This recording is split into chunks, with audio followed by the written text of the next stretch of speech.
Je m'appelle Yann Mince, je suis rédacteur en chef du magazine Alternative Internationale, dont Sylvie brandit gentiment un exemplaire de façon à ce que vous pouviez vous ruer dans les kiosques pour l'acheter après la conférence. Et évidemment, vous abonner ensuite. Tant que je suis à Sylvie, donc, la première participante à cette table ronde, c'est donc Sylvie Brigaud-Villain, qui est directrice générale de la campagne internationale pour interdire les mines antipersonnelles et de la coalition contre les sous-munitions. Rien que ça. Rien que ça. À ma droite, Nicole Hogg, qui est du Comité international de la Croix-Rouge, le CICR. Et si je lis bien, vous êtes conseillère juridique à l'unité Armes. C'est bien cela. Et juste à ma gauche, le père Antoine Abiranem, qui est attaché à la mission permanente du Saint-Siège auprès de l'ONU à Genève, en charge des questions de sécurité et de désarmement, dont il me disait tout à l'heure, avant la conférence, qu'il les suit depuis 2002. Donc il a une connaissance des couloirs diplomatiques qui va nous être précieuse pour cette conférence, puisque le titre de cette deuxième table ronde, c'est donc le mouvement contre les mines et les bombes à sous-munitions, une nouvelle approche de la diplomatie. Et il y a eu effectivement, au moment de la signature de la première convention, celle sur les mines, beaucoup de gloses, beaucoup d'espoir, beaucoup d'analyses aussi d'un certain nombre de chercheurs sur le fait de savoir si c'était un nouveau type de diplomatie qui se mettait en place.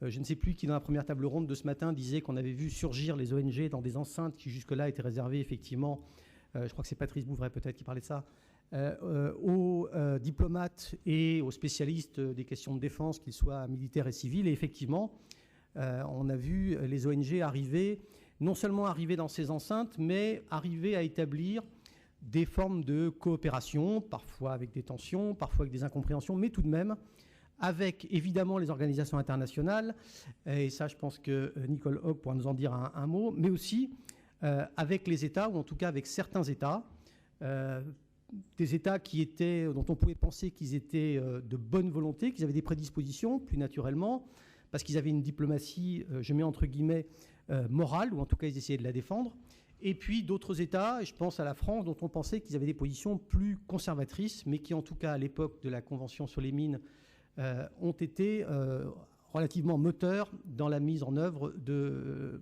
cette négociation et son aboutissement favorable.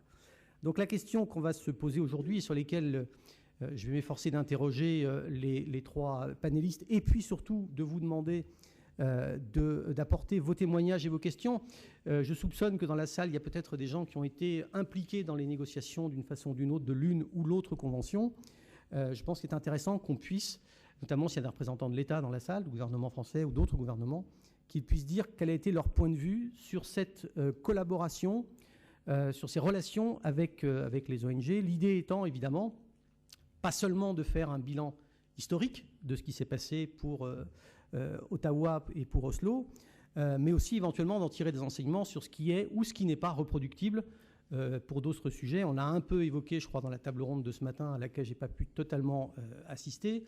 Mais évidemment, dans le cas des mines et des bombes à sous-munitions, on était sur des types de munitions bien particuliers, indiscriminants, ayant des effets après la fin des conflits.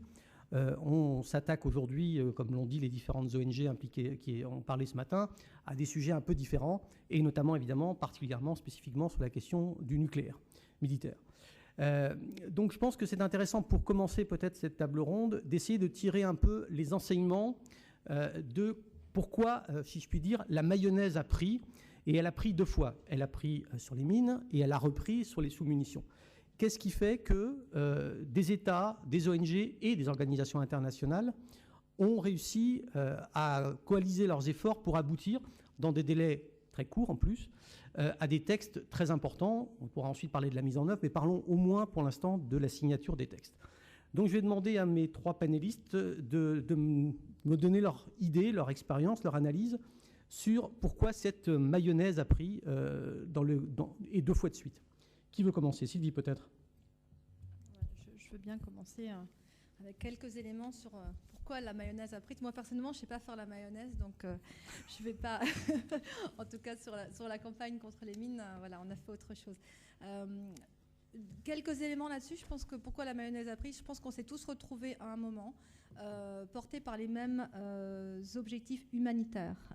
On a tous travaillé, que ce soit sur les mines antipersonnelles et les bombes à sous-munitions, mais il y a dans la salle l'ancien coordinateur de la CMC qu'on interrogera tout à l'heure à ce sujet, bien évidemment, et donc sur lequel on s'est effectivement retrouvé. On a beaucoup parlé ce matin de la nécessité d'approcher en fin de compte l'impact de l'utilisation de ces armes que sont les mines antipersonnelles et les bombes à sous-munitions, de la nécessité de les approcher via l'impact humanitaire qu'elles ont. Et je pense que clairement, en ce qui concerne les mines, lorsque l'on a vu que la négociation ou la renégociation, je dirais, des règles d'emploi de ces armes dans le cadre de la Convention de 1980 sur les armes classiques, donc en 1995 et 16, avait abouti à un protocole qui ne réglait pas le problème de l'impact humanitaire, de l'impact sur les populations civiles des mines antipersonnelles, qui ne réglait pas le problème de la prolifération de ces armes. Donc cette poignée d'États, la société civile sous la bannière de ICBL, donc de la campagne internationale, la Croix-Rouge, le CICR, et donc certaines de ces agences des Nations Unies qui travaillent dans les pays qui sont affectés, se sont retrouvées en disant on doit aller plus loin. Donc cet impératif humanitaire qui nous a rassemblés. Et qui reste, à mon avis, le moteur fort qui le fut de nouveau dans le cas des bombes à sous-munitions et qui effectivement est porteur aujourd'hui par rapport probablement au débat sur les armes nucléaires. Donc ça, je pense que c'était une considération.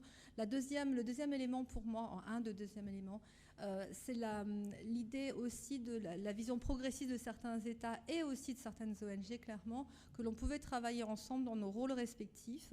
Je crois qu'il y a des gens ce matin qui ont dit qu'effectivement, dans certaines campagnes, on a tellement l'habitude de se voir en ennemis féroces et qu'il était inimaginable de pouvoir considérer qu'on pouvait collaborer, être partenaire, mais avec le respect des identités réciproques et de voir de la manière dont on pouvait effectivement, au-delà des clichés, au-delà de cette histoire peut-être de confrontation uniquement, voir comment on pouvait partager nos objectifs communs. Donc l'idée de pouvoir engager un partenariat et un dialogue avec les gouvernements, encore une fois, chacun dans nos rôles respectifs, mais la société civile n'étant pas les horribles militants qui s'enchaînent uniquement, etc., mais aussi des partenaires crédibles, aussi avec une expertise et une expérience, aussi capables de comprendre, et de l'autre côté, les gouvernements s'ouvrant un peu justement sur cette identité, cette expertise, et acceptant de faire un pas et de nous considérer comme des partenaires. Je crois que ce matin, on parlait, on va faire référence tout le temps à ce matin, mais le fait de dire on avait créé un champ d'expertise justement qui était reconnu, et je pense que ça reste un élément fondamental et un élément évidemment sur lequel on doit continuer à construire. Peut-être une question d'éclaircissement. Tu disais, on s'est retrouvé sur des impératifs, des objectifs humanitaires. Alors autant il est habituel de penser que les ONG ont des objectifs ou des impératifs humanitaires, autant c'est moins fréquent chez les États ou chez les gouvernements. Alors qu'est-ce qui fait que certains gouvernements, à un moment, ont senti cet impératif humanitaire avec plus d'intensité qu'avant ? Rapidement, sur la campagne contre les mines, qui est celle que je connais le mieux, puisque j'étais là aussi presque depuis le début, je crois qu'on a bénéficié de différents éléments géopolitiques qui ont clairement facilité ce travail. Donc à la fin de la guerre froide, le fait que les mines antipersonnelles, bien qu'étant encore clairement un élément important des arsenaux et utilisé, commençaient à être considérés différemment, avec notamment le renouvellement des générations de ces armes, etc. Donc il y a eu différents éléments géopolitiques qui vont jouer en la faveur de l'interdiction des mines antipersonnelles, mais aussi l'idée que lorsque la France a demandé donc la révision de la Convention de 1980, justement ce protocole, on s'en est bien rendu compte que ce protocole n'avait apporté aucun élément positif sur l'impact sur les populations civiles. Donc je pense que clairement, à un moment, la force aussi de la mobilisation de la campagne internationale, le fait que nous sommes allés dans ces négociations sur la Convention de 80 avec des survivants des mines antipersonnelles, avec, comme on l'a rappelé, le fait de donner un visage humain aux problèmes dont on parlait, et de le sortir de juste une discussion technique, en fait, a évidemment été un élément moteur. À la fois qu'on puisse le faire en tant que campagne dans les arènes de négociation diplomatique, et puis bien évidemment qu'au niveau national, on puisse monter en fait une information, une campagne relayée par les médias sur ce problème. Et donc toute cette conjonction a aidé à aboutir à ce résultat. Encore une question, et je passerai la parole à notre intervenant. Quand tu disais, au-delà des clichés à propos des partenaires et notamment des interlocuteurs du côté des États, des institutions, est-ce que ça veut dire aussi, au-delà des clichés concernant la vision des militaires eux-mêmes sur l'intérêt pour eux de l'emploi des mines et des bombes à sous-munitions? Est-ce que là, les ONG ont vu, disons, des avis différents, des avis techniques différents chez les militaires eux-mêmes sur l'intérêt de ces matériels? Je pense que dans le cas des mines antipersonnelles, ça a été quand même un long trajet et les militaires sont... le dialogue a été quand même beaucoup avec les affaires étrangères. Les militaires nous ont aidés, et dans le cas de la défense, à comprendre à la fois le problème, mais clairement, notre idée était aussi de... c'est toujours difficile pour des militaires de renoncer à des armes. Ça, j'ai compris ça sur toutes ces dernières années. Donc l'idée était d'engager un dialogue sur effectivement reconnaître l'impact humanitaire. Eux-mêmes, en plus, sur les différents terrains de conflit, avaient pu évidemment comment dirais-je, endurer l'effet des mines et des bombes à sous-munitions, donc le voir sur les autres, le voir sur eux-mêmes ou leurs collègues. Donc ça a été, certains d'entre eux ont été des éléments moteurs, mais là, je pense qu'au final, la décision est quand même venue des affaires étrangères, dans la plupart des pays. Mais il a été un moment important qu'en interne, lorsque cette décision est venue, qu'au niveau de la défense, effectivement, ça ne bloque pas. Et donc ça, je pense que c'est aussi toute une construction du momentum pour que lorsque la décision civile arrive, au niveau de la défense, il y ait une compréhension suffisante, une acceptation suffisante de la situation pour que ça ne bloque pas. Donc effectivement. Et je pense que ça, c'était plutôt sur les mines, sur les bombes à sous-munitions, on pourra peut-être y revenir, parce que c'est deux catégories d'armes quand même différentes, l'une défensive, l'autre offensive. Et la discussion avec les militaires a été différente à ce sujet-là aussi, et ça m'intéresserait d'entendre Thomas un moment sur cette question-là un peu plus tard dans l'après-midi. Merci. Antoine Avirannem, votre opinion sur la raison pour laquelle la mayonnaise a pris, pour reprendre la métaphore culinaire, même si Sylvie prétend ne pas savoir faire la mayonnaise.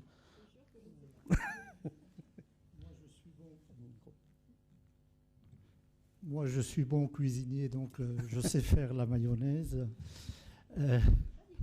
Thomas peut le dire.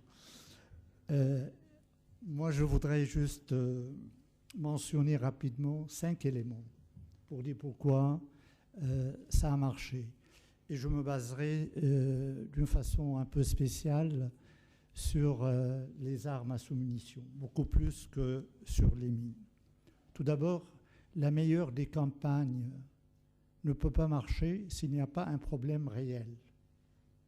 Si par idéologie on essaye de monter une campagne, ça ne marchera pas. Donc, il y avait un problème des sous-munitions, un problème humanitaire, il y avait des victimes, il y avait des communautés affectées, des régions polluées. Ça, c'est la réalité. Il faut partir d'une réalité objective. Et dans le cas des armes à sous-munitions, la réalité était que ces armes-là posaient un problème réel. Le deuxième élément, il y avait une volonté politique, parce que ça ne suffit pas d'avoir un problème, il faut avoir une volonté politique, au moins d'un certain nombre de personnes et d'entités qui soient prêts à soulever le défi, à dire voilà ce qu'il faut faire, on va essayer de répondre à ce problème humanitaire. Mais pour cela, il faut une masse critique aussi. Donc la volonté politique, dans le cas des sous-munitions, était là, au moins chez un certain nombre de pays et d'États et de gouvernements. Et cette volonté politique était pas seulement au niveau des diplomates ou des techniciens, des experts, mais elle était, dans certains cas, au plus haut niveau de l'État. Et ça, c'est important, parce que si les questions restent au niveau des experts, il n'est pas facile d'avancer dans la direction d'une réponse adéquate, je dirais, de type d'interdiction totale. Pour les questions peut-être de réglementation, ça sera un peu plus facile. Mais pour une question d'interdiction totale, il faut une volonté politique au plus haut niveau de l'État. Et ça, on l'a eu. Moi, je peux témoigner par exemple pour le Saint-Siège. Le pape lui-même a pris la parole plusieurs fois pour demander une convention pour interdire les armes à sous-munitions. Et la dernière intervention du pape, c'était juste dimanche, avant de commencer lundi la conférence diplomatique de Dublin. Donc, il y avait d'autres pays aussi, des ministres des Affaires étrangères ou plus haut, qui se sont exprimés dans ce sens. Et ça, pour moi, c'est extrêmement important. Le troisième élément, il faut la bonne méthode. Et la bonne méthode, elle a marché pour les mines antipersonnelles et elle a marché aussi pour les sous-munitions. Il y avait la composition d'un core group, d'un petit groupe. Je sais, ce core group a été énormément critiqué pour des raisons multiples, etc. Mais quand même, il faut un groupe d'États prêt à porter en quelque sorte les débuts d'un processus, organiser des conférences, être prêt à accueillir une conférence. Et le core group pour les armes à sous-munitions, c'était vraiment 6 ou 7 pays, en général des petits pays, qui n'avaient pas un intérêt militaire extrêmement important, mais qui étaient là, l'un à la suite de l'autre. Ils ont organisé les diverses conférences qui ont un peu géré le processus d'Oslo.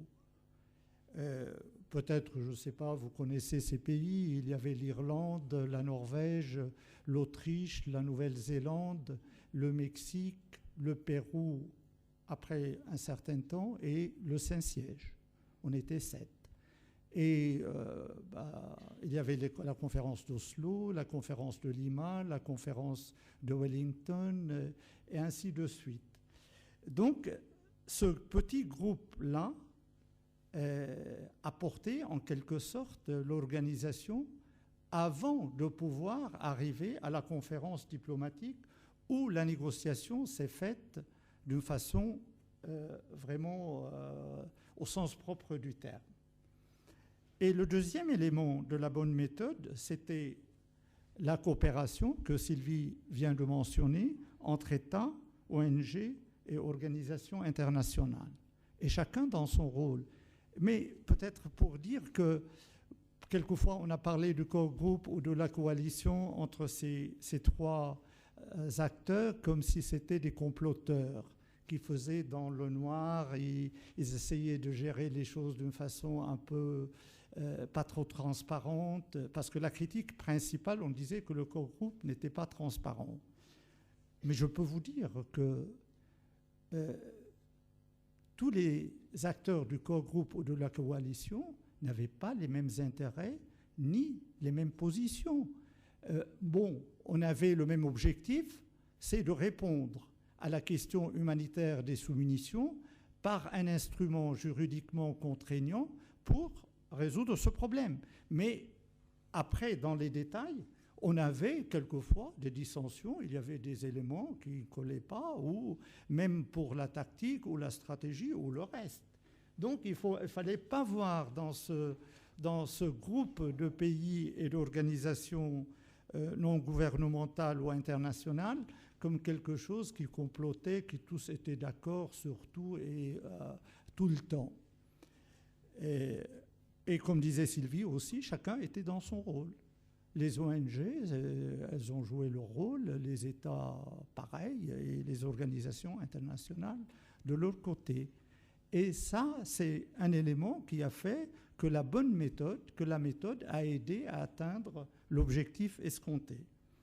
Puis après, le quatrième élément, c'est les moyens disponibles, parce que pour toute entreprise, il faut des moyens. Et il y avait quelques pays et il y avait des acteurs qui ont mis les moyens pour rendre possible, par exemple, le programme de parrainage. Mais oui, il y a beaucoup de pays en développement ou des pays qui n'ont pas les moyens, etc. Il fallait qu'ils participent, qu'ils soient capables de participer. Il fallait des moyens. Donc, entre autres, le programme de parrainage, aider, par exemple, les victimes pour pouvoir venir s'exprimer, témoigner, etc. Et on avait besoin de moyens. Et il y avait des acteurs qui étaient capables de mettre les moyens à la disposition de ce processus. Et le cinquième élément, et ça rejoint votre question sur le rôle des militaires. C'est un plaisir pour moi, et je le reconnais, j'ai beaucoup d'amis parmi les militaires depuis 10 ans, avec lesquels j'ai énormément travaillé, et avec lesquels la relation est devenue surtout une relation plus d'amitié que seulement professionnelle. Le rôle de certains militaires était déterminant, je le dis bien, de certains, et surtout de certains anciens militaires, parce que ils ont pu nous donner l'expertise et leur expérience avec beaucoup d'honnêteté. Et moi, j'ai appris, moi qui ne suis pas militaire, que pour un grand nombre de modèles de sous-munitions, l'utilité militaire était, sinon nulle, était minime. Et beaucoup de gouvernements et beaucoup de ministères de défense étaient en train de réfléchir comment se débarrasser au moins d'une partie de leur stock qu'ils considéraient comme plus adéquat avec le nouveau type de guerre et avec le nouveau type, le nouveau type d'opérations militaires actuellement. Et certains anciens militaires sont venus et ils ont porté l'argumentation vraiment à un niveau très pointu pour expliquer que c'était des armes qui ne répondent pas et qui ne respectent pas le droit humanitaire international pour deux raisons spécialement. La première, c'est qu'on ne peut pas faire de la distinction. Le principe de distinction ne peut pas être respecté parce que quand on a une couverture d'1 km² ou un peu moins ou un peu plus, comment on fait la distinction entre une voiture et des blindés? Et deuxièmement, le niveau de raté est très élevé. Et ces petites bombelettes aussi grandes qu'une canette de bière, plus ou moins ça dépend des modèles, elles redevenaient des mines antipersonnelles. Voilà, je donne juste schématiquement quelques indications. Je ne veux pas rentrer maintenant dans le détail technique de ces affaires-là. Et donc, le rôle des militaires, de certains militaires et surtout des anciens militaires, était mais vraiment d'une utilité importante. Voilà, c'est les 5 éléments que je pense qui ont fait que la mayonnaise a pris et qu'on a été capable en si peu de temps d'aboutir à une réponse adéquate à ce problème de sous-munitions. Merci beaucoup. Nicole Hogg, de votre côté et du côté d'une organisation internationale spécifique qui est le CICR, quels enseignements vous tirez, vous, de cette coopération État, ONG et organisations internationales? Aussi bien Sylvie que le père Abderrahmane ont mis beaucoup l'accent sur la question de l'expertise, notamment. Est-ce qu'une organisation internationale comme le CICR est justement dans cette capacité d'expertise face à des militaires, face à des ONG, ou est-ce que son apport est différent et quel a été cet apport pendant les 2 négociations? Appuyez sur le mic. Juste là, voilà. Merci. Tout d'abord, je remercie ACBL pour cette invitation et je m'excuse pour des erreurs en français qui vont certainement être faites pendant mon intervention. Je suis très jalouse de les discussions ce matin qui ont été faites en anglais, mais je vais essayer de débrouiller en français. Jodie a eu vraiment de la chance. Mais, donc, pour moi, moi j'aimerais, si possible, juste aussi de donner quelques éléments que je pense aussi ont contribué au succès de campagne, mais en mettant l'accent sur l'expertise, si vous voulez. Moi, je suis tout à fait d'accord avec ce que mes co-intervenants ont dit. Mais moi, je pense que le timing a été indispensable. Dans chaque cas, il y avait d'autres négociations au sein de l'ONU qui n'ont pas abouti, qui ont été limitées, on peut dire, et surtout dû au besoin de trouver un consensus. Qui est très difficile quand on a tellement de différences d'intérêts et les intérêts humanitaires qui sont entrés dans le débat. Et il y avait une certaine frustration par rapport à ces limitations, y compris parmi les États. Certains États ont été prêts à prendre le devant suite à ces échecs ou limitations. Et puis même au sein du CICR, on peut dire qu'on avait un président qui a été prêt de prendre le devant, même contre l'avis, je peux dire, des juristes. Moi, je suis juriste, mais les juristes sont toujours les plus conservateurs de l'institution, et puis qui disaient, mais on ne peut pas... je parle de la campagne surtout sur les minorités personnelles à l'époque, les États ne vont pas accepter, c'est trop tôt, etc. Et puis notre président a décidé quand même de prendre position et en 1994 demander une interdiction totale des minorités personnelles sans forcément passer par tous les processus normaux au sein de l'institution. Il a eu raison, le moment était juste. Donc le timing, même à l'intérieur et à l'extérieur, pour avancer. Et puis, effectivement, l'expérience du CICR sur le terrain. Quand je dis CICR, c'est le Comité international de la Croix-Rouge, pour ceux qui ne connaissent pas bien. On a eu des médecins qui ont été confrontés surtout aux problèmes, aux blessures graves qu'ils n'ont jamais constatées auparavant, qui ont fait des recherches très spécifiques, qui ont publié cette recherche dans le journal médical britannique en 1991. Donc, ça a renforcé beaucoup la crédibilité du CICR parce qu'on a eu des faits. On a pu dire, voilà, ces blessures sont différentes à ce qu'on a vu auparavant. On a vraiment du mal à les traiter. Il n'y a pas d'expérience parmi les médecins. Il n'y a pas de formation. Le rétablissement de ces personnes, ça prend beaucoup d'années, etc. Donc, on s'est basé beaucoup sur cette recherche-là faite par nos médecins sur le terrain. Et le CICR avait constaté des dégâts de ces mines depuis les années 50. Donc, ce n'était pas juste en 1991 qu'on a constaté ces dégâts. C'était depuis des années. Et je pense que ça a beaucoup aidé dans nos discussions auprès des États qu'on a pu présenter des faits. Et puis, il y avait aussi une mobilisation du public. Pour la première fois et la seule fois en fait dans l'histoire du CICR, on a lancé une campagne médiatique dans le but de stigmatiser ces armes. Et on pense, peut-être d'autres ont un avis là-dessus, mais on pense que ça a joué un rôle important aussi, que voilà, c'est une dépense fondamentale, qu'on a pu convaincre le grand public et aussi nos sociétés nationales, les Croix-Rouge, Croissant-Rouge, partout dans le monde, ont été impliquées dans cette campagne.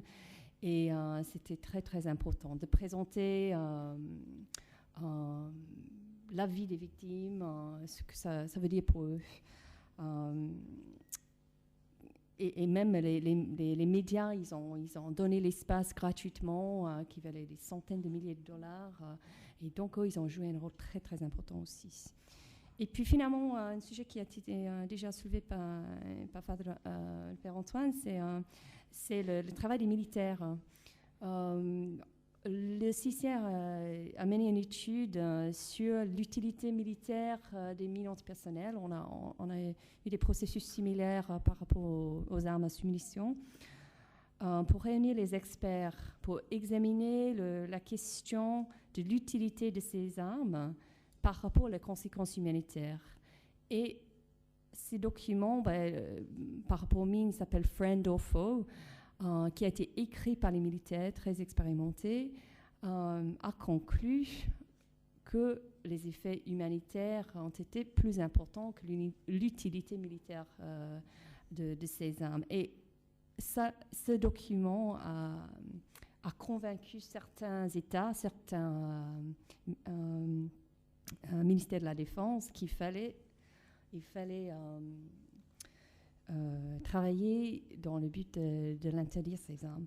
Je pense que le Canada a été particulièrement convaincu par cette étude. Donc ça c'est aussi dans notre rôle d'expert, mais aussi de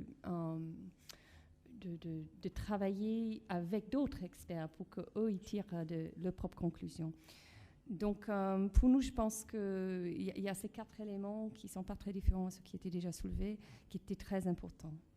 Spécifiquement, au cas du CICR, je comprends bien qu'il y a eu un président particulièrement énergique et une campagne médiatique qui n'avait jamais été faite. Voilà. La campagne médiatique portait sur les mines ou sur les sous-munitions, ou vous l'avez faite 2 fois? Non, on l'a fait une fois. D'accord. On l'a fait uniquement sur les mines. Et je ne peux pas vous dire pourquoi on n'a pas fait le deuxième J'allais vous fois. le demander. J'aurais dû poser la question, mais je pense que c'était tellement radical pour une organisation si conservatrice de l'avoir fait dans les années 90, même si cela a bien fonctionné, que ce n'est pas quelque chose qu'on peut envisager faire tout le temps. Donc, par rapport aux deuxième campagne, on était beaucoup plus discret, quand même très impliqué, avec les mêmes objectifs humanitaires que les ONG et les États qui ont finalement signé les traités. Mais on n'est pas allé si loin. À part le fait que ça coûte cher, je pense que ça oblige une certaine dynamique qu'on n'a jamais eue auparavant et on n'a jamais eu depuis, qu'on a eu en 1994. Enfin, maintenant, vous pouvez être remis de vos émotions. Ça fait 18 ans que vous l'avez fait. Vous pouvez peut-être le refaire à l'occasion. On verra, je ne sais pas.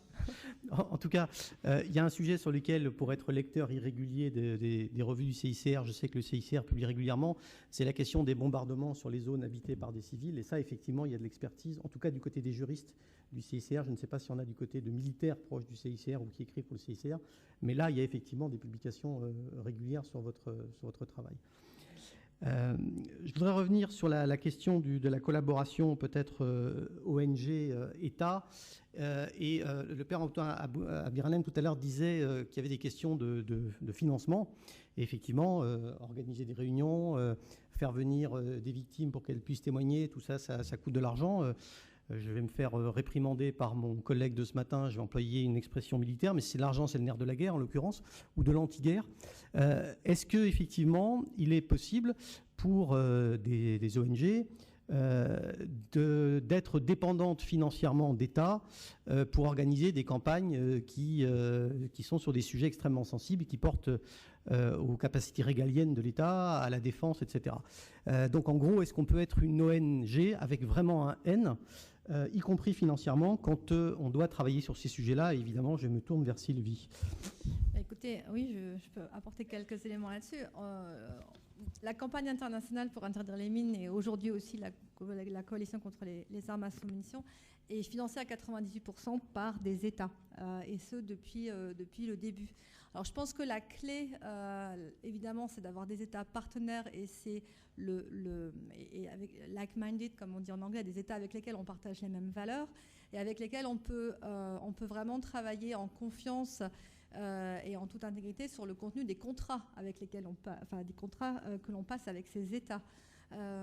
Et donc, à partir de ce moment-là, si les États nous soutiennent, et comme ils nous soutiennent depuis maintenant 15 ans, et y compris la France d'ailleurs, je devrais le dire ici haut et fort, ma plus grande fierté évidemment, c'est qu'ils croient dans ce que l'on fait, même si effectivement nous ne sommes pas toujours d'accord, et nous avons été loin d'être toujours d'accord, y compris avec la France, mais encore une fois dans l'idée de ce partenariat respectif et d'être chacun dans son rôle. On a établi ce respect mutuel de la manière dont on pouvait collaborer. Donc oui, nous sommes clairement indépendants, même si nous sommes financés par des États, y compris sur une grosse partie de notre budget, je pense. Et l'idée, je pense, c'est qu'effectivement, ce ne soit pas un ou deux, mais plusieurs, parce que là, au moins, comme ça, on a un groupe de donateurs, ICBL-CMC, financé par, je crois que c'est entre 12 et 14 États maintenant, et puis d'être d'accord et clair sur les termes des contrats. Et le jour où on n'est plus d'accord sur le terme du contrat, c'est comme tout contrat, on arrête. Donc ça, c'est pour ce qui nous concerne, nous, en tant qu'ONG de plaidoyer. Ça a fonctionné de cette façon-là jusqu'à présent. Mais est-ce que le groupe de 12 et de 14 États a été le même depuis le début, ou est-ce que vous avez été obligé de faire varier le tour de table parce que les intérêts des États changent au fil du temps ? En fait, c'est pas qu'on a été obligé. On a eu le Canada qui nous a soutenus pendant très très longtemps, comme vous le savez, et puis qui a été même à l'origine de ce mouvement, qui aujourd'hui n'est clairement plus sur la même longueur d'onde vis-à-vis de la société civile, ni vis-à-vis de ses choix.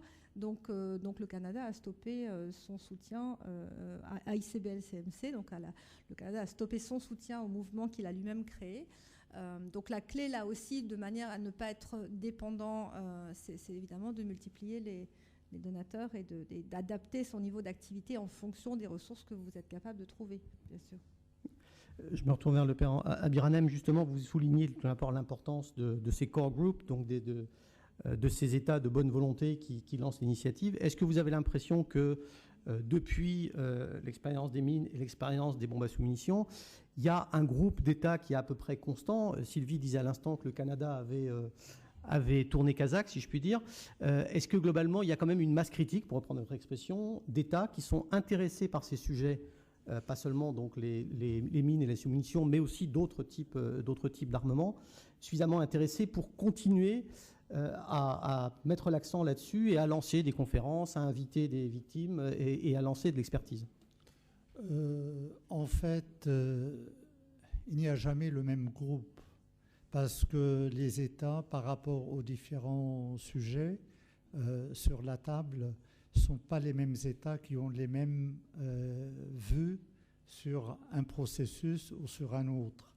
Si, par exemple, je regarde, comme je l'avais mentionné, le core group concernant les armes à sous-munitions, qui était fait de 7 pays, il n'est pas le même que celui qui a été à la base pour lancer les négociations du ATT, le traité sur le commerce des armes.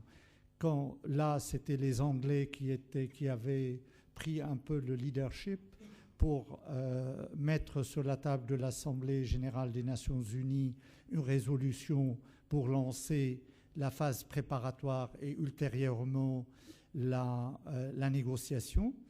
Ce n'est pas le même groupe. Le groupe là était beaucoup plus large.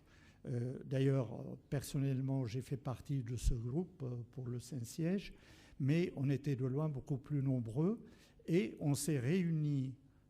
Après un certain temps, on l'appelait le Friday Group parce qu'on se réunissait les vendredis. Et puis, à un certain moment, les réunions se sont arrêtées pour des raisons multiples. Ce n'est pas le moment maintenant de les soulever. Mais pour dire que ce n'était pas le même groupe. Et puis, actuellement, je ne peux pas parler d'un core group, mais il y a un groupe de pays, d'organisations internationales, le CICR et d'autres.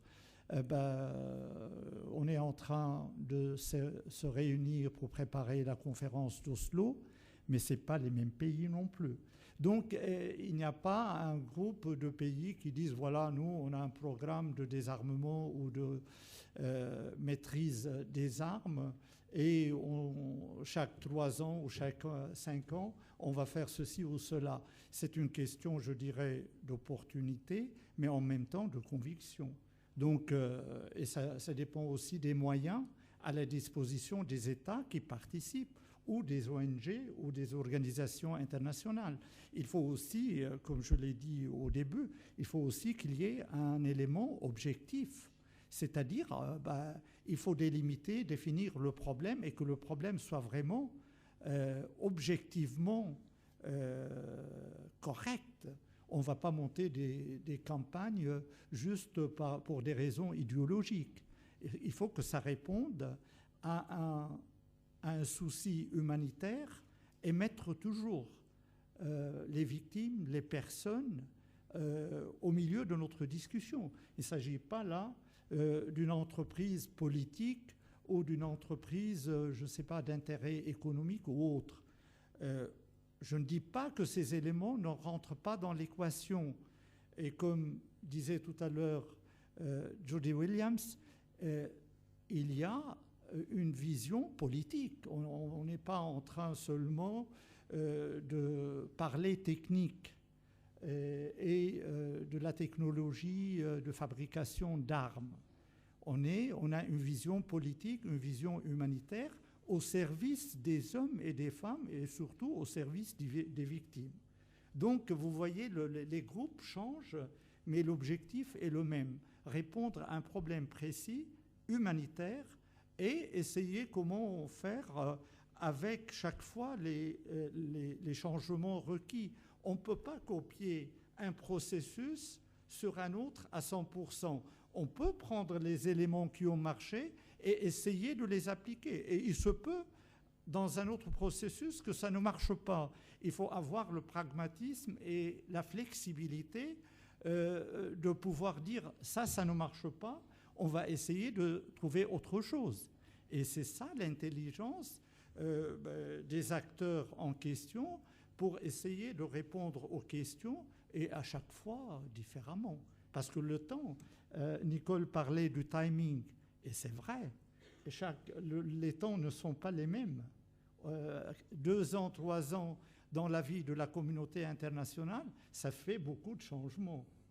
D'ailleurs, pour le timing, et j'ajouterai juste une petite chose que Nicole avait dit, il faut se rappeler que le processus d'Oslo a démarré juste après la guerre du Liban.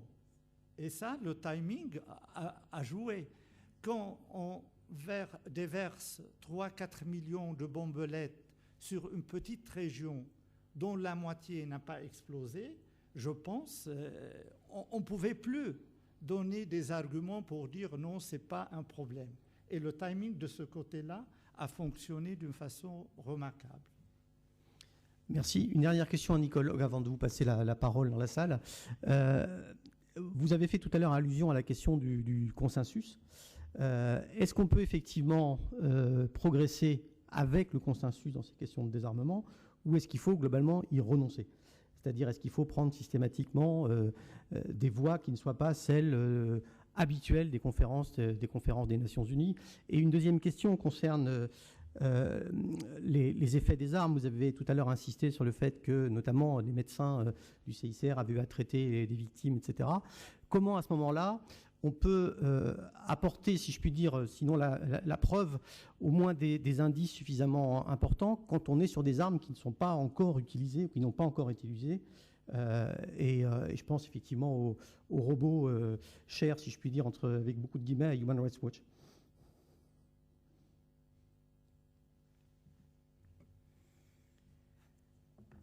Donc, par rapport au consensus, je ne prends pas position. Je pense qu'il y a des avantages du consensus, surtout si les pays les plus importants, c'est-à-dire les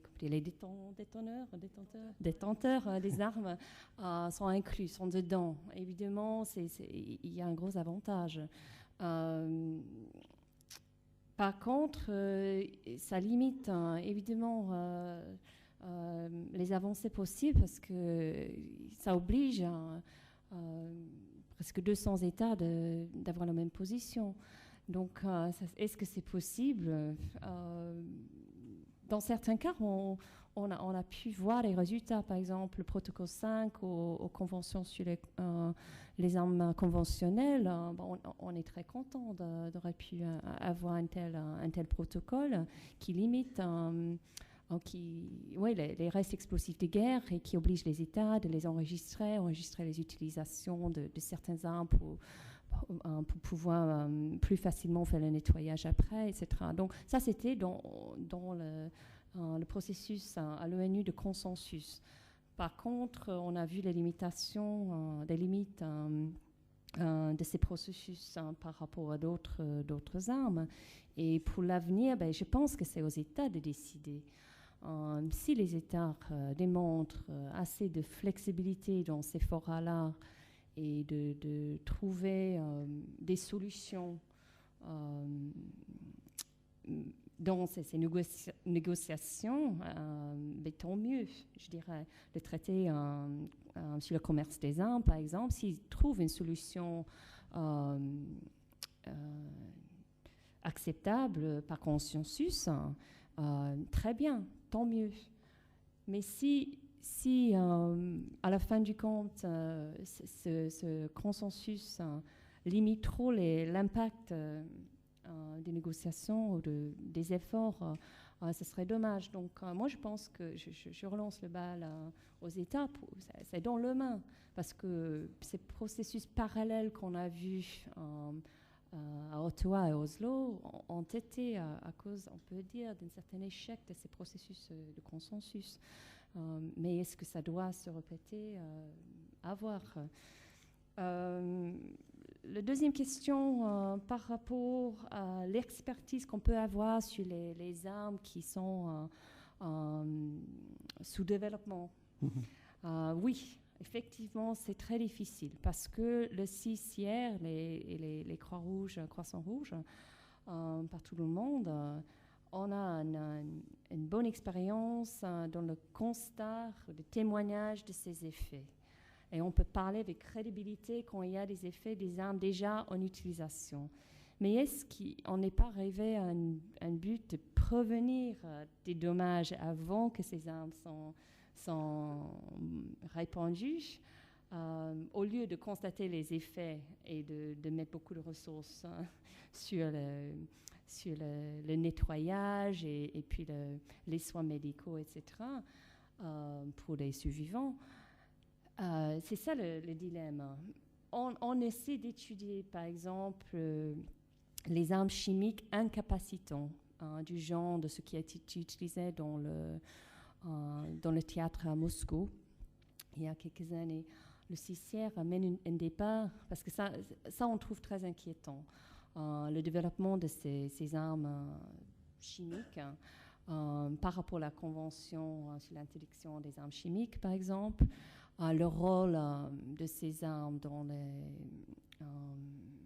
les opérations par les forces de l'ordre par rapport aux forces armées dans les conflits. Par exemple, donc, oui, on étudie, on réunit des experts pour parler de ces armes. Et on a un scientifique, même au sein de mon unité armes, qui étudie cette question. Mais il n'y a pas beaucoup de cas jusqu'à là. Donc, on ne peut pas avoir les mêmes données qu'on a pu avoir sur d'autres armes.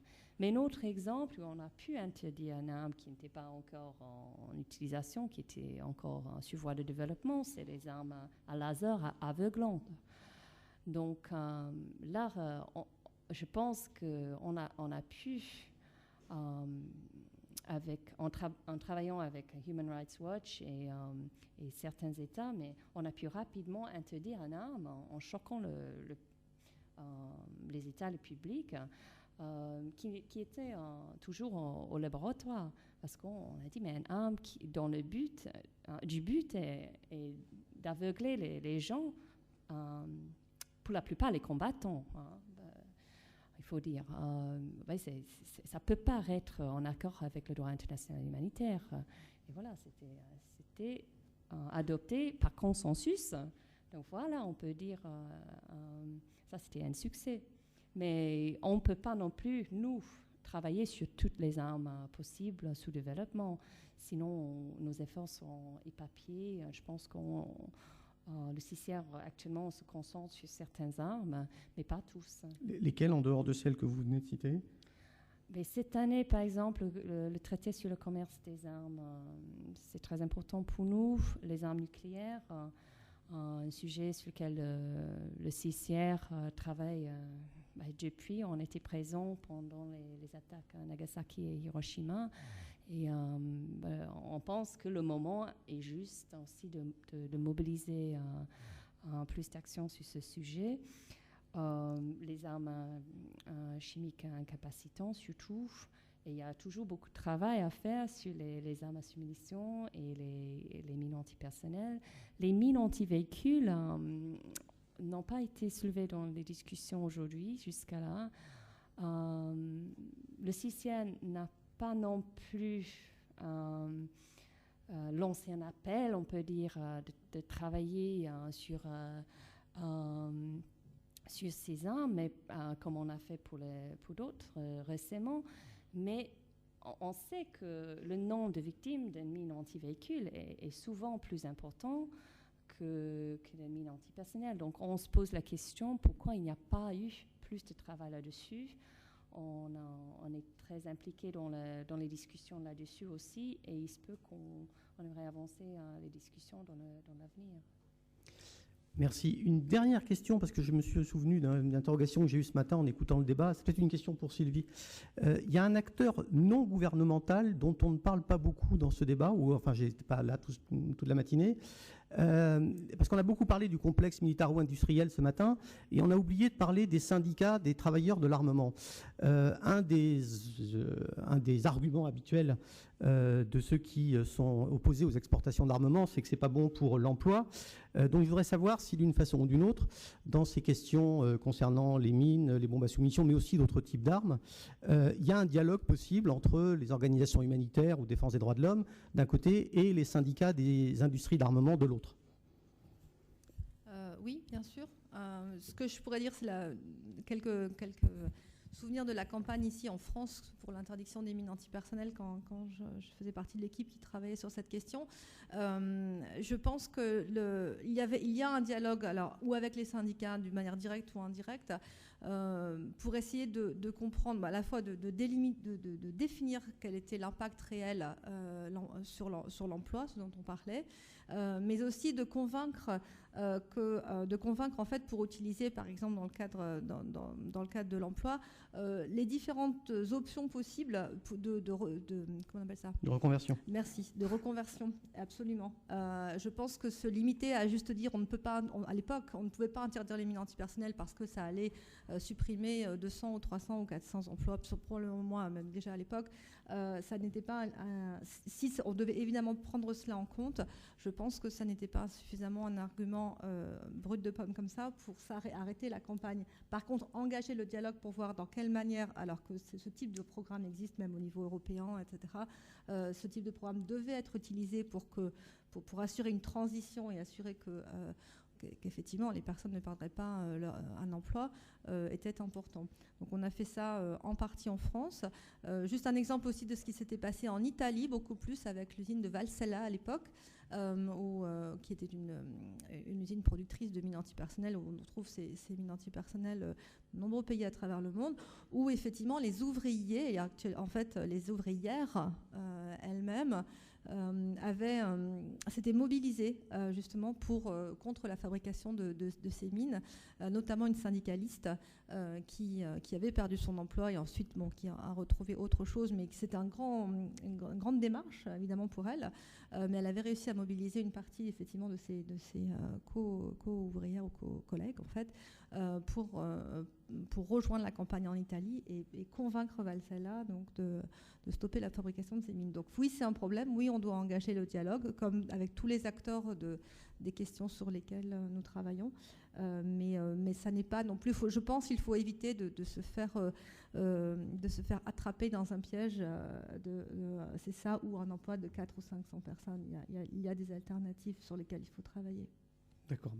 On va attendre de voir la position de la CGT, notamment, qui est bien représentée dans les industries d'armement en France.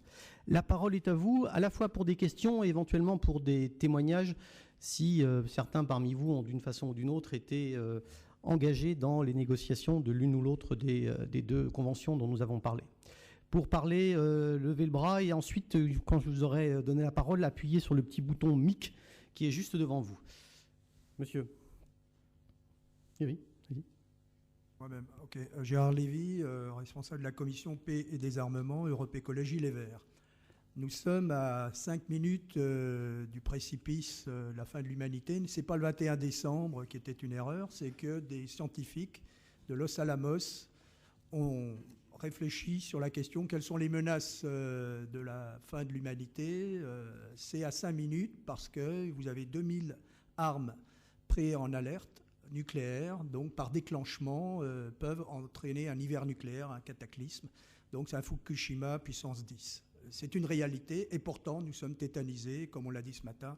Le mur du silence est, comme on dit, insupportable et important. Donc mes questions, c'est qu'en est-il donc de la Convention sur les armes chimiques et bactériologiques, qui a aussi eu un effet et qui continue à avoir une portée dans le cadre des négociations multilatérales.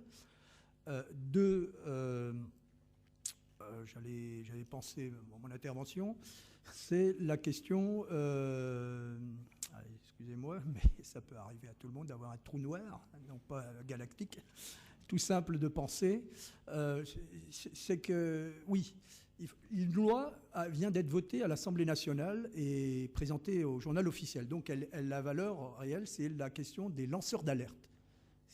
Tout à chacun, tout citoyen, dans quelque cadre qu'il soit, professionnel, institutionnel, lorsqu'il se rend compte d'une anomalie qui peut entraîner une dérive importante, peut être protégé par cette loi, que ce soit dans l'industrie pharmaceutique, ça peut être dans l'industrie militaire, dans n'importe quelle industrie. C'est une nouveauté. Il aura droit à une protection. Donc je pense que les ONG ici présentes ont vocation à être lanceurs d'alerte, comme Pugwash a été lanceur d'alerte vis-à-vis des menaces nucléaires. Donc je pense que ce mot-là, il a une dimension maintenant légale. Je pense qu'il faut s'en saisir et demander que le texte à vérifier tel qu'il est dans le journal officiel soit étendu justement au cadre, donc tout ce qui concerne les menaces. Et là, ma troisième question, c'est la culture de prévention des risques. C'est vrai qu'en France, nous sommes plutôt sur la culture curative, c'est-à-dire une fois que la catastrophe est arrivée, on réfléchit, alors que la prévention des risques, quels qu'ils soient, technologiques, industriels et autres, ça doit être un des fondamentaux de nos modes d'intervention, d'interpellation, non pas ça, la société civile, mais des citoyens, je dirais même, de l'ensemble des populations à travers la planète. Merci. Merci. Sur la question de la Convention des armes bactériologiques et chimiques, peut-être Nicole Hogg, puisque nous avons la chance d'avoir une juriste, profitons-en. Est-ce que vous pouvez reformuler votre question? C'est quel est l'état d'avancement de la Convention, c'est ça? Oui, on pourrait demander où en est-on, parce qu'on ne l'a pas cité ce matin, ça fait partie du panel des avancées. Le père Abiranem aura ensuite un commentaire à faire, allez-y. D'accord.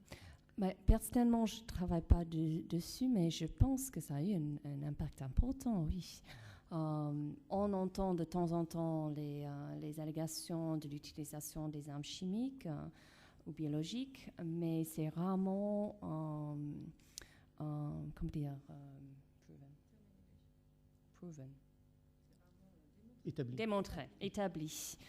Donc, nous, au sein de l'unité armes, on prend bien note de ces allégations, et si jamais c'était établi, évidemment, on parlera aux États concernés ou utilisateurs, y compris les groupes armés non étatiques, en soulevant les conventions. Mais en gros, moi, j'ai l'impression que ces conventions marchent bien au niveau de la prévention.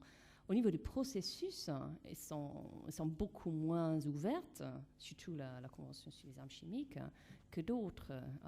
C'est très difficile pour les ONG d'avoir une place à la table dans des réunions de ces conventions. Le CICR, qui n'est pas ONG, qui a une place un peu unique dans le système international, a été aussi empêché d'intervenir. Quel a été l'argument qui a été utilisé pour vous empêcher de participer aux réunions? Que c'est une réunion d'État, c'est une convention qui concerne les États, donc c'est un peu l'ancien modèle, on peut dire. Mais bon, ils ont droit, on peut dire, c'est leur convention, etc.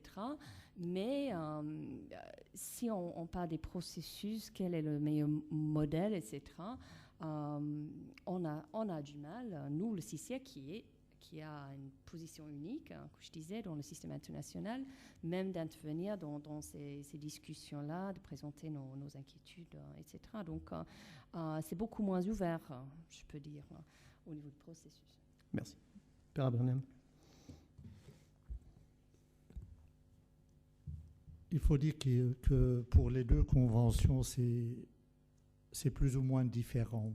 Pour la convention sur les armes chimiques, il y a un processus de destruction des stocks qui est très en retard.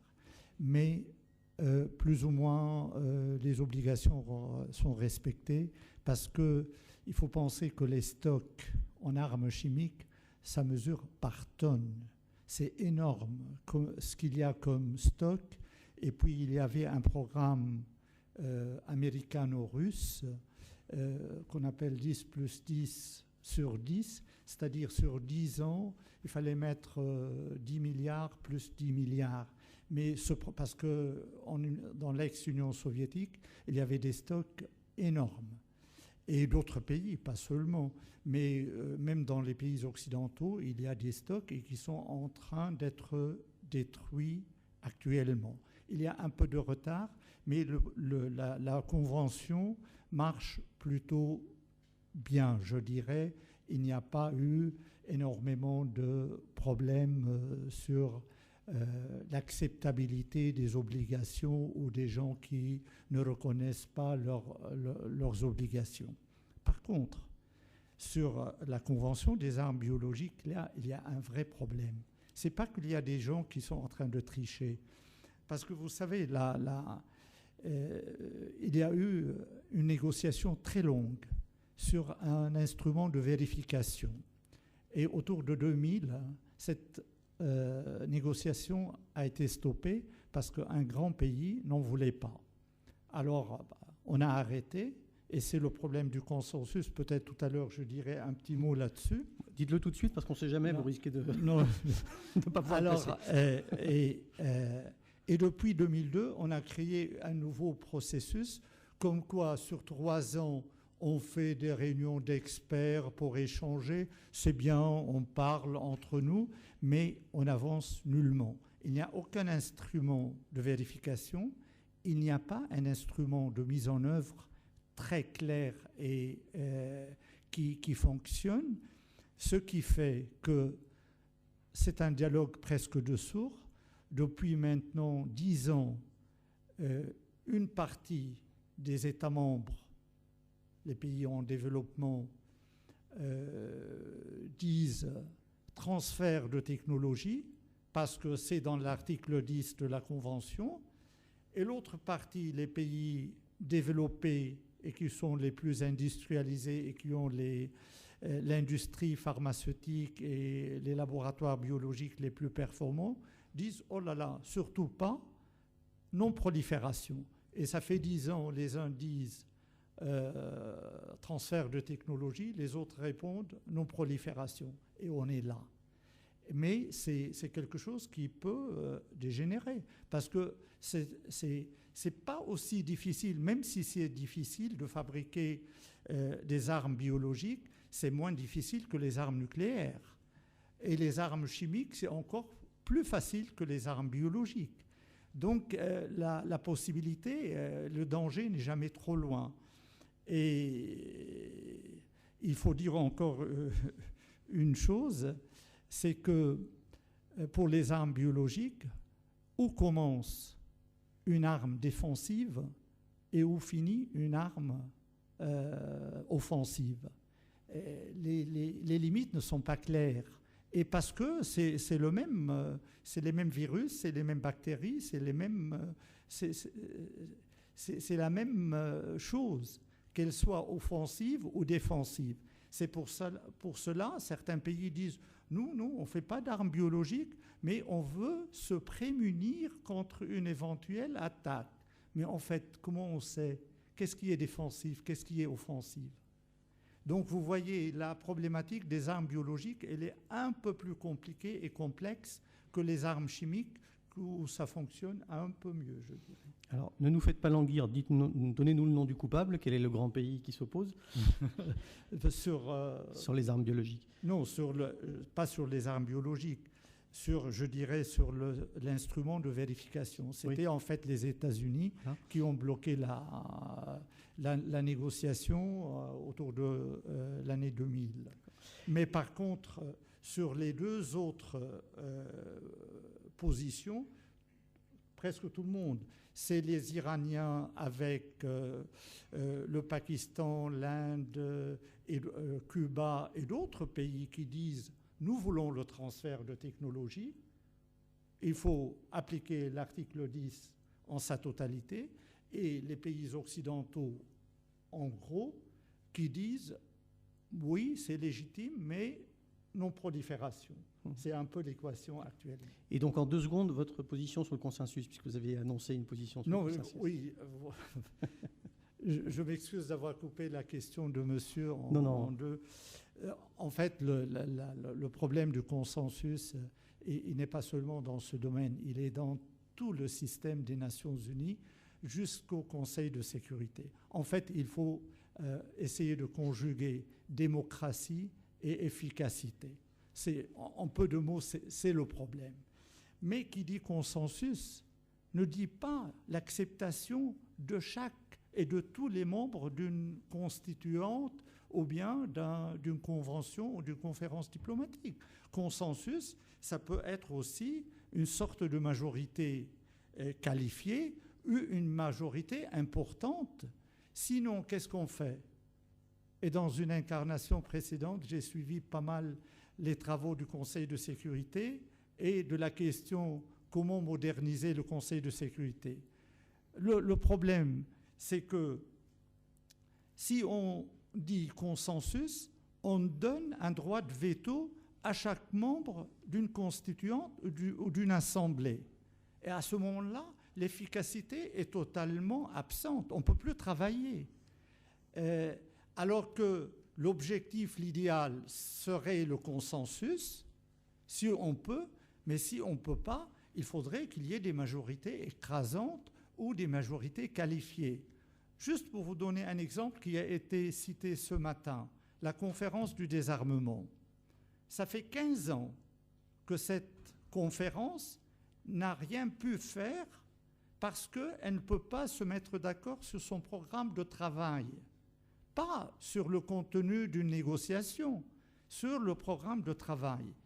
Et officiellement, il y a un seul pays qui a bloqué le programme de travail.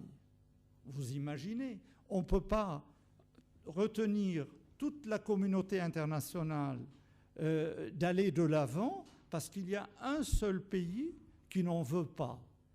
Peut-être qu'il y en a d'autres qui se cachent derrière ce pays, mais officiellement, il n'y a qu'un seul pays. Donc, de ce côté-là, il faut la règle du consensus, il faut aussi la penser un peu différemment. Merci. Peut-être Sylvie, simplement rapidement sur la question des lanceurs d'alerte. Est-ce que c'est une loi utile pour les ONG qui travaillent sur ces sujets? Je pense que nous sommes des lanceurs d'alerte. Est-ce qu'il faut vous protéger légalement? C'est ça la question. Est-ce que vous êtes en danger en fait? Je suis pas certaine.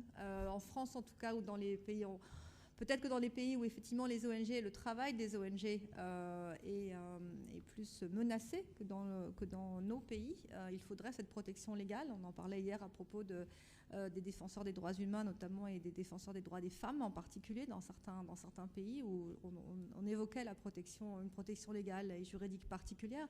On a la chance en France et dans la plupart des pays dont on est originaire, quand je vois la salle, de pouvoir quand même parler, même si nous ne sommes pas d'accord avec notre gouvernement. Je pense que c'est exact. Donc, je ne suis pas certaine qu'on ait besoin de cette protection ici, mais dans d'autres pays, probablement, clairement. Dans le cadre de la campagne contre les mines, on a vu certains de nos collègues se faire menacer pour les différentes positions qu'ils ont prises. Donc, effectivement, cela peut tout à fait être à retenir. Ouais. Merci. Il y avait une question de monsieur, oui. Oui. Bon, merci beaucoup. Je m'appelle Thomas Nash. Je travaille pour une ONG en Angleterre qui s'appelle Article 36. Puisque Sylvie a sollicité quelques réflexions sur le processus pour interdire les bombes à sous-munitions. Thomas, je devrais quand même dire que Thomas est l'ancien coordinateur de la coalition contre les armes à sous-munitions. Donc c'est lui qui, au nom de la CMC, a aussi mené la négociation de l'interdiction des bombes à sous-munitions. Merci Sylvie. Donc je suis entièrement d'accord avec les autres leçons que vous avez mentionnées aujourd'hui. Deux autres leçons pour lancer pour la discussion aujourd'hui. Premièrement, c'est de pouvoir agir rapidement lorsqu'on a l'opportunité. Je pense que le fait de pouvoir déterminer, contrôler le tempo, si vous voulez, de la discussion et du processus diplomatique, ça nous donne beaucoup de puissance, beaucoup de pouvoir. Et on a pu faire ça dans le partenariat avec les gouvernements, la Norvège, etc., dans le processus d'Oslo. On avait une date limite dans la déclaration qui a été faite en 2007, au commencement du processus. Donc une date limite de fin 2008 pour avoir le traité. Et ça nous a concentré les esprits. Et pouvoir contrôler le tempo, déterminer le tempo, ça nous donne aussi... ça peut déstabiliser les adversaires aussi. Donc ça, c'est très important, je pense aussi. Et dernièrement, si le plus rapide on agit, plus rapide on atteint l'objectif. Et c'est difficile de maintenir la visibilité nécessaire pendant longtemps. Donc, et la motivation des gens qui font partie de la campagne. Deuxièmement, pouvoir déterminer les termes du débat. Ça, c'est très important aussi. On a parlé un peu de mettre l'emphase sur l'humanitaire plutôt que sur le militaire. Ça, je suis totalement d'accord. Mais il y a autre chose, c'est pouvoir renverser la charge de la preuve. Je ne sais pas si ça se dit en français, en anglais. Burden of proof, shift the burden of proof. Renverser la charge de la preuve, c'est très important. On l'a fait dans le processus d'Oslo. On a dit que le point de départ, ça devrait être que toutes les armes à soumission sont inacceptables. Et vous, les gouvernements, si vous voulez garder vos stocks d'armes à soumission, vous devez nous prouver que ces armes sont acceptables. Ce n'était pas un processus de dire, nous les ONG, c'est à nous de prouver que les armes à soumission sont inacceptables. Donc ça, c'était une technique Aikido qui a été mentionnée par Jean-Marie tout à l'heure. Ça, c'est très important aussi, je pense. Et juste, si vous me permettez, quelques réflexions sur le consensus. Moi, je pense que, comme a dit le père Antoine, l'utilisation de la négociation par consensus, en réalité, c'est le processus de l'exercice du veto. Et ça, c'est inacceptable. Et je dirais que l'histoire du droit international humanitaire et du droit international tout court, je pense que c'est une histoire de développement aspirationnel. Ce n'est pas un mécanisme de codifier les pratiques qui existent déjà. C'est un processus de déterminer, d'établir les normes de comportement les plus hauts possibles, les plus forts possibles pour la protection des civils. Et je dirais qu'un traité, après sa négociation, on peut avoir d'autres pays qui le signent après. Mais c'est très rare de voir un traité devenir plus fort après sa négociation. Donc je pense que si on doit faire le choix entre plus d'adhérents, plus de signatures ou de plus fortes provisions, il faut toujours avoir le traité le plus fort possible. Et je pense que ces leçons doivent être appliquées dans le domaine nucléaire où, avec ICANN et Ariel, on travaille pour un traité d'interdiction nucléaire. Et il ne faut pas laisser aux puissances nucléaires déterminer ce qui est possible pour la société civile de faire. Merci. Nicolas Verken, oui. Et ensuite, monsieur. Oui, bonjour, Nicolas Verken d'Oxfam France. Je souscris tout à fait à ce que vient de dire l'intervenant précédent sur la force de la norme a priori et le projet d'universalisation à terme. Et sa réflexion sur le changement de la charge de la preuve s'applique aussi. Nous, on travaille davantage sur le traité sur le commerce des armes et le contrôle des armes conventionnelles. Ça s'applique aussi à ça. On a dans le projet de traité actuellement une formulation du type risque prépondérant d'utilisation des armes pour des graves violations des droits de l'homme. C'est quoi un risque prépondérant? C'est-à-dire il faudrait qu'on montre que oui, cette arme-là, ce fusil-là, va effectivement être utilisé pour violer les droits de l'homme. Non, c'est l'inverse. C'est bien l'importateur et l'exportateur qui doivent prouver qu'il n'y a pas de risque ou pas de risque substantiel d'utilisation de ces armes. Moi, ça m'intéresserait de revenir sur la question de la dynamique de négociation, notamment dans les autres campagnes que le TCA, que je connais un petit peu, savoir quel a été ou quel est le poids relatif de la dynamique P5. Parce qu'on sait bien, il y a la très grande salle avec tous les États. Au fond, il y a les ONG. En fonction de la négociation, il y a des corps groupes à géométrie variable. Alors on voit bien que sur le nucléaire, on a quasiment c'est le même groupe, les P5 et les puissances nucléaires. Sur d'autres négociations, il peut y avoir des poids peut-être un peu moins forts, un poids un peu moins fort du P5. Donc ça m'intéresserait que vous essayiez d'évaluer le poids relatif du P5 dans ces autres négociations. Et puis regarder peut-être plus spécifiquement la Russie et la Chine. On sait très bien que ce sont deux acteurs de poids sur toutes ces négociations, qui sont en général des adversaires objectifs. Moi, je voudrais savoir, est-ce que vous avez été en mesure de les approcher, soit directement en tant que coalition, en tant qu'ONG, ou bien via certains États, et qu'est-ce que vous avez obtenu comme effet sur ces États précisément dans l'évolution de leur position? Merci. Alors, j'ai peut-être demandé au père Antoine, qui a été dans une incarnation précédente, suivi le Conseil de sécurité, ce qu'il pense de la dynamique P5. Jusqu'à nouvel ordre, le Saint-Siège ne fait pas partie du P5. Ça va venir, ça va venir. Donc, il m'est très difficile de parler au nom des P5 ou de donner juste une impression. C'est un peu difficile de le faire, mais il faudrait dire quand même, je pourrais dire 2 ou 3 petites choses. La première, c'est que dans des négociations sur des armes, je dirais, de type classique, le P5, en général, ne négocie pas en tant que P5. Il y a des différences énormes. Quand on voit, par exemple, pour que ce soit les mines ou soit les armes à sous-munitions, la France et le Royaume-Uni font partie intégrante. Ils ont, dans plusieurs cas, ils ont poussé les négociations, et ils ont signé et ratifié les conventions. Donc, tandis que les autres 3 pays du P5, ou bien ils n'ont pas participé, ou ils n'ont pas signé, ni ratifié, etc.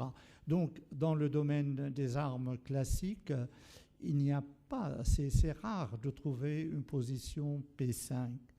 Alors, sur la question nucléaire, là, peut-être il y a plus de coordination, je dirais, même si les positions ne sont pas identiques.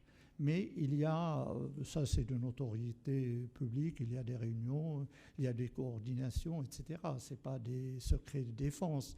Je ne sais pas, peut-être nos collègues français pourraient nous dire un peu plus là-dessus. Beaucoup mieux que moi, mais ça c'est un peu l'expérience et un peu l'impression que j'ai dans les négociations. Je crois que monsieur, vous aviez un complément possible à apporter à ce que dit le père Antoine Abranem. Bonjour, Frédéric Journès, je suis directeur adjoint aux affaires stratégiques au Quai d'Orsay. En réponse à la question qui a été posée, je fais écho effectivement à ce que vient de dire le père Antoine. S'agissant spécifiquement du TCA, on n'a pas de dynamique commune P5, puisqu'on l'a vu, je dirais, les P2 européens, français et britanniques, étaient en appui de négociation, les Britanniques en étant historiquement à l'initiative. Les États-Unis, pour des raisons propres qui étaient liées à leur calendrier électoral, n'ayant pas finalement pu laisser le consensus se faire l'été dernier. Donc un troisième qui est dans une autre catégorie.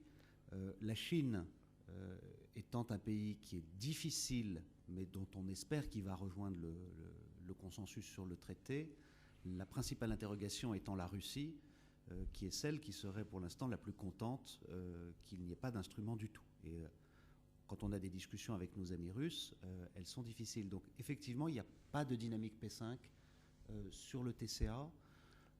Sur les questions nucléaires, je dirais, même si ce n'est pas le cœur de l'intervention que je voulais faire là, historiquement, la logique du TNP et des premiers grands instruments autour du nucléaire était poussée par le P5 parce que c'était la logique de la guerre froide.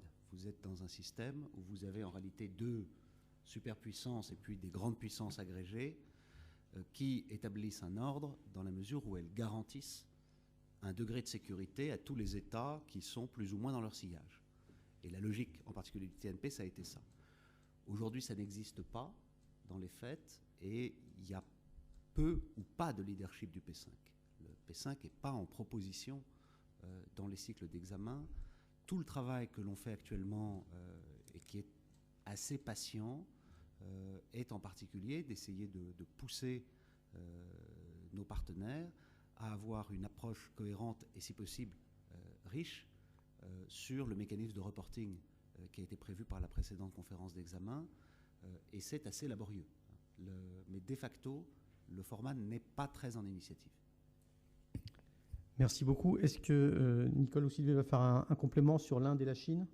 Sylvie, peut-être? Sur la difficulté des grands émergents asiatiques.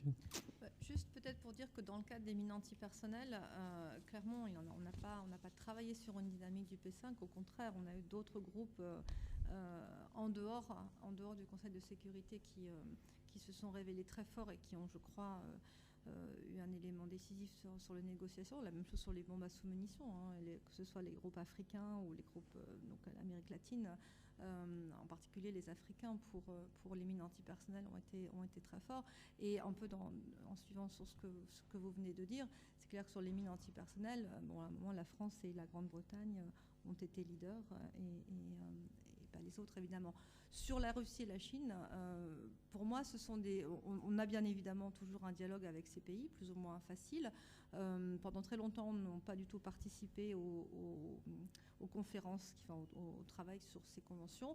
Parfois, ils font leur apparition pour essayer de vendre du matériel de déminage également, donc c'est pas inintéressant. Mais de manière plus sérieuse, pour moi, c'est aussi l'effet de la stigmatisation que nous avons réussi à obtenir dans les deux cas, où ni les uns ni les autres, enfin ni l'un ni l'autre ne font partie des pays qui aujourd'hui utilisent ces armes, et puis ont même adopté des mesures partielles sur la production et sur les exportations d'interdiction et de moratoire. Donc c'est l'effet stigmatisation. Évidemment, on préférait qu'il soit sur ces conventions, mais c'est de la manière.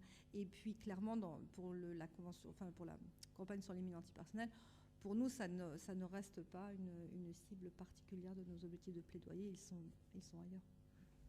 Merci. Nicole, pas de complément là-dessus? Monsieur, vous aviez demandé la parole du moment. Merci. Je suis également un fonctionnaire des affaires étrangères. Et j'ai Philippe Delacroix. J'ai été nommé il y a quelques mois au poste de secrétaire général de la CNEMA, qui est la Commission nationale française pour l'élimination des mines antipersonnelles. Pour mémoire, la CNEMA a été créée au lendemain de la ratification par la France de la Convention d'Ottawa pour organiser la coordination, ou en tout cas la concertation pour la mise en œuvre de cette convention. Et son mandat a été étendu aux armes à sous-munitions après la ratification par la France de la Convention d'Oslo. c'est un organisme, un organe qui comprend parmi ses membres à la fois des parlementaires, des représentants de différentes administrations et des représentants de la société civile, qu'il s'agisse des représentants d'ONG, dont d'ailleurs un certain nombre sont présents dans cette salle, des organisations syndicales ou d'experts indépendants. Et je voulais revenir sur 2 points. Le premier, c'est qu'en effet, il faut dépasser le cliché selon lequel les positions et les interventions des représentants gouvernementaux et des ONG ou de la société civile sont systématiquement antagonistes. Moi, je n'ai pas participé à la négociation de ces 2 conventions, mais j'étais impliqué dans d'autres négociations multilatérales. Il est clair que, comme l'ont dit à la fois Sylvie Brigaut et le père Antoine, chacun est dans son rôle.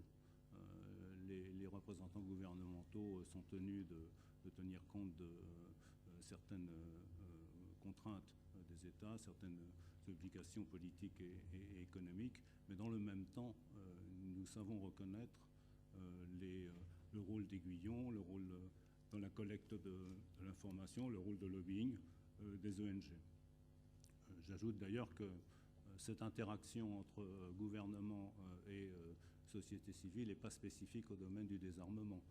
Elle est même plus poussée dans d'autres domaines où peut-être un consensus, je sais qu'on se méfie du consensus, mais une position commune est plus facile, par exemple dans le domaine de l'environnement ou de la lutte contre les grandes pandémies ou même de l'utilisation des nouvelles techniques de l'information et de la communication, etc. Bon, il est vrai aussi que dans d'autres domaines, et on abordera peut-être un peu plus tard le nucléaire, les positions sont peut-être plus tranchées et moins faciles à réconcilier. Le deuxième point que je voulais faire, c'est que cette concertation ne s'arrête pas au moment de la signature du traité ou de la ratification du traité. C'est notamment le rôle de la CNEMA, mais on peut se féliciter de l'impact qu'a eu la Convention d'Ottawa. C'est vrai que de très nombreuses mines ont été détruites et le nombre des victimes a baissé de façon assez spectaculaire. Mais enfin, ayant assisté à la dernière Assemblée des partis, je note qu'un nombre croissant de pays demandent des délais supplémentaires au-delà des normes fixées par la Convention pour détruire leur stock. Je note que de nombreuses zones demeurent à dépolluer, que les zones dépolluées sont souvent minimes, et donc il y a encore beaucoup de travail à faire. Encore plus, évidemment, pour la Convention d'Oslo, puisque alors que les 2/3, voire les 3/4 des États de la communauté internationale ont ratifié la Convention d'Ottawa, il n'y a que 70 États qui ont ratifié celle d'Oslo, et il y a encore énormément de travail à faire en matière d'universalisation. Ce d'autant que beaucoup d'États ont ratifié, mais enfin les principaux détenteurs de ces armes restent absents de ces deux traités, même si les États-Unis, par exemple, font beaucoup en matière de coopération dans l'assistance aux victimes ou en matière de dépollution. Donc je crois que l'interaction entre gouvernement et société civile a encore de beaux jours devant elle. Merci. Merci beaucoup. Juste peut-être un mot à Sylvie sur cette question de la coopération après la signature. Le travail continue longtemps après. Juste vraiment un mot parce que l'heure passe, il faut qu'on arrête cette séance pour pouvoir avoir une pause et enchaîner sur la suivante. Un mot, c'est que ICBL a 20 ans et qu'on est encore considéré comme une force essentielle dans l'application de cette convention, à la fois pour la stigmatisation de l'arme en elle-même, mais aussi pour tenir les États, construire sur cet engagement avec les États et les tenir responsables de leurs obligations et des engagements qu'ils ont pris quand ils ont signé ou accédé à la Convention. Donc ICBL ne sera pas là pour l'éternité, mais malgré tout, on a encore du travail à faire et il est nécessaire. Et il est nécessaire sur les bombes à sous-munitions. C'est pour ça qu'ICBL et la CMC sont fusionnés l'année dernière pour accroître cette position et la renforcer de la société civile et ce rôle sur l'après. Et il est nécessaire pour tous les autres textes pour que les mots ne restent pas sur le papier mais qu'ils deviennent réalité. Merci beaucoup. Je ne doute pas que le CICR, de son côté, continue à surveiller les consommateurs. Et quant au Saint-Siège, il a l'éternité devant lui, donc il peut vivre encore plus longtemps que l'ICBL. Je remercie beaucoup les 3 panélistes pour ce débat d'excellente qualité.